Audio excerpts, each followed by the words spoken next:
There were moments when I loved being a police officer.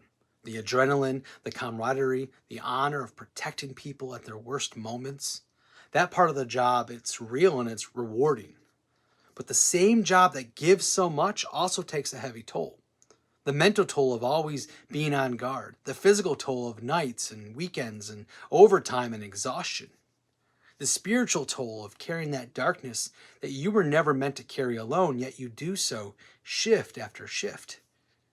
Then there's the pressure of perception, the perception of from other officers on your shift, the perception of the public. One mistake, one video clip, and suddenly you're being criticized. You're made out to be a villain. And most of the time, it's not even a mistake. It is a lawful, correct action. But the narrative gets twisted against you. The public doesn't see that full story. They don't see that full video clip. The media amplifies what fits the headlines, and that weight lands on your shoulders. Citizens you swore to protect can view you as the enemy. And sometimes even the local church has criticism instead of actual support. They're being cowardice to the society around them. And so it can leave you feeling like, where can I actually turn to?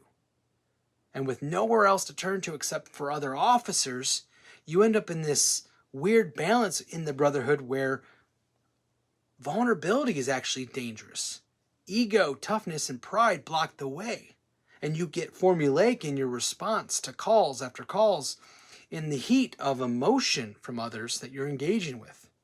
And spouses often can't fully understand. And friends and family outside of that job never really get it, even though they claim that they do. And if the only other outlet are other officers and nobody's dropping that mask, you end up in isolation in a sea of blue.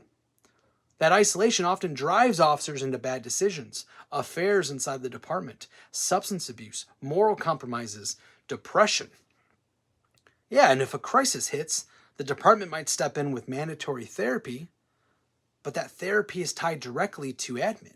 Fit for duty reports get tracked. Every officer knows it doesn't feel like a safe place because you have to answer and come across a certain way to get back out onto the streets.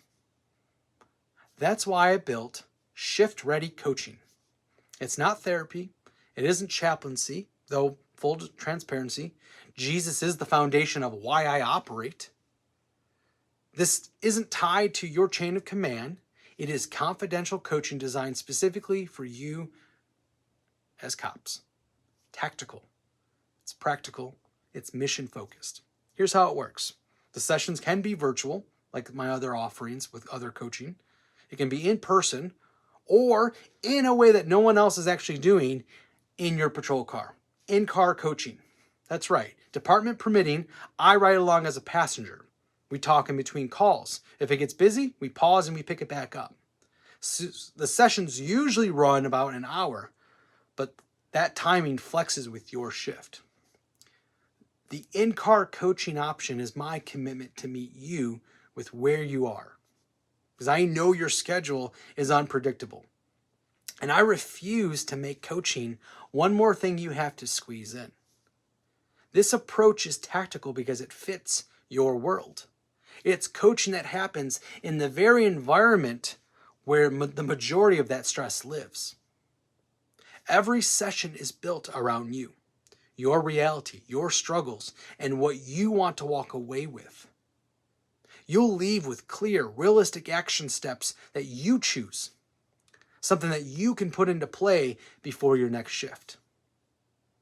Every officer has a mission. The bigger reason you wear the badge. Every shift brings assignments, calls, and tasks that demand your response.